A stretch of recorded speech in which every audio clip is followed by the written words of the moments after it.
Well, again, this is part 4 of photography sales tips, how to make money being a photographer, a sports photographer. This hopefully will definitely, hopefully, be the last part. I'm sorry about that before. I was making part 3 and I realized that my battery was dying, so I wanted to cut it before it died. Okay, so I explained about how this having a sales goal, how well that works. So, again, I'm gonna show. I'll put in the description links to 2 albums just to show the kind of work that we do. 2 volleyball albums, and also a link of 2 videos where one of my associates, the assistant manager Tara, explains our sales method. Okay, but in the meantime, like I said, I will show a link, but just if you don't feel like looking at it, I'm gonna give you a little overview of those 2 volleyball galleries, showing how we shoot.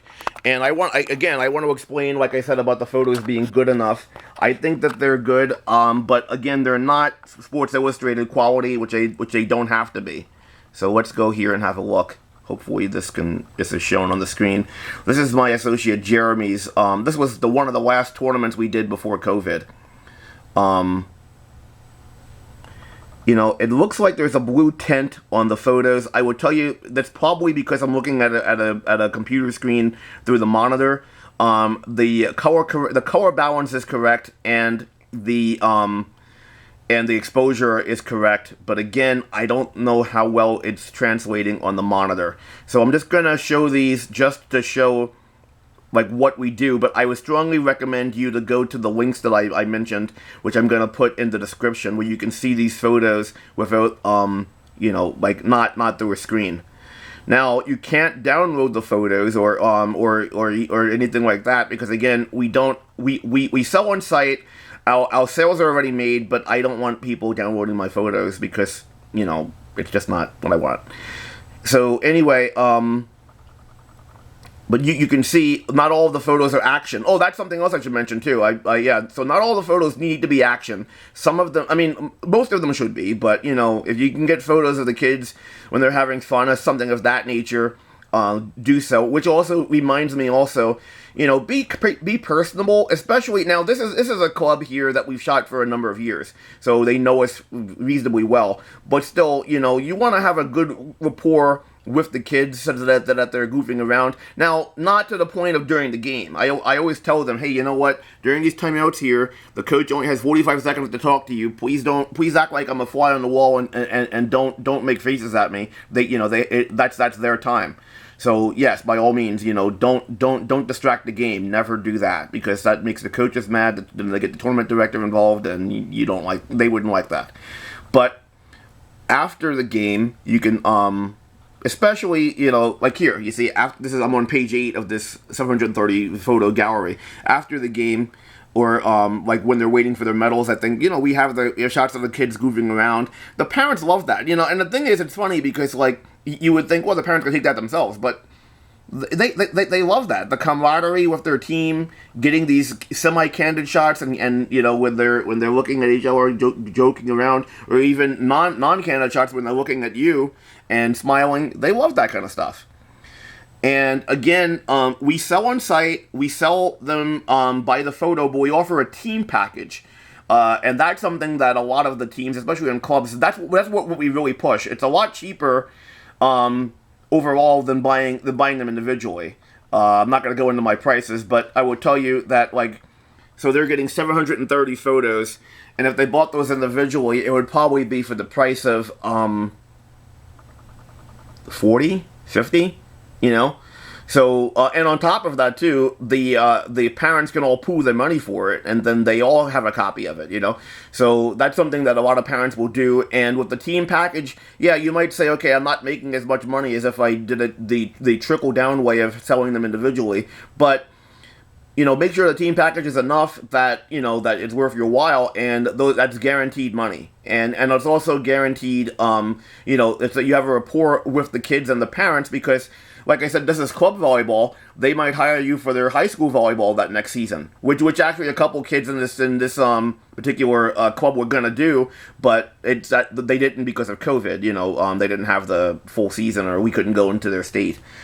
But anyway, we do a lot of provincial and state games with the high schools and stuff, and that pays well also.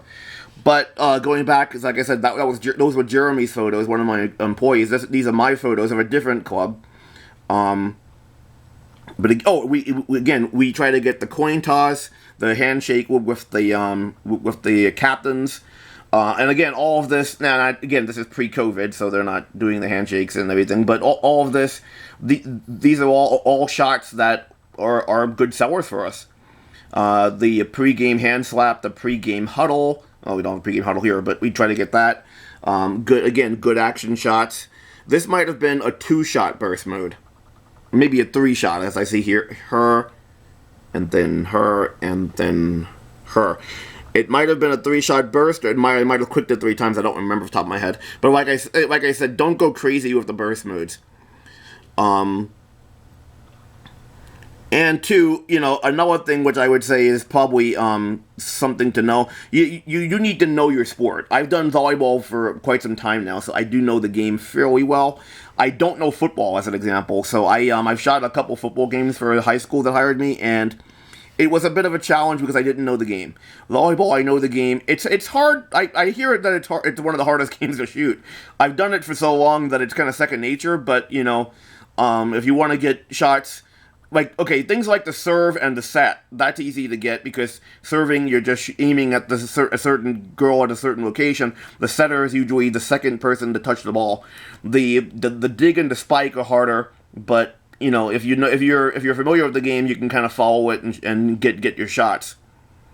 So the last, I know there were 8 pages, so probably like 750 photos were in the last gallery.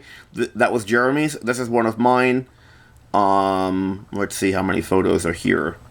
Maybe a little less. 400, about 500.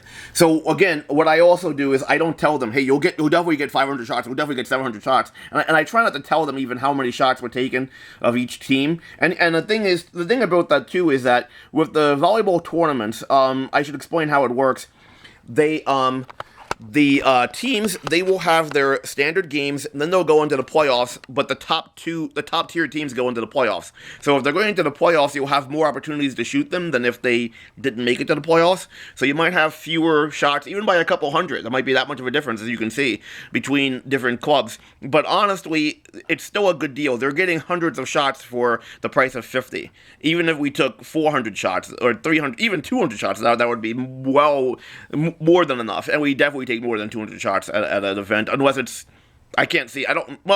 we almost definitely do. So, we don't tell them how many shots they're going to take, but just tell them it'll be cheaper, and it almost definitely will. I mean, they were getting this, when you break it down, for even the 500 shots, it's less than $1 a photo, because we were charging less than $500 for the team package. So, they're getting a great deal.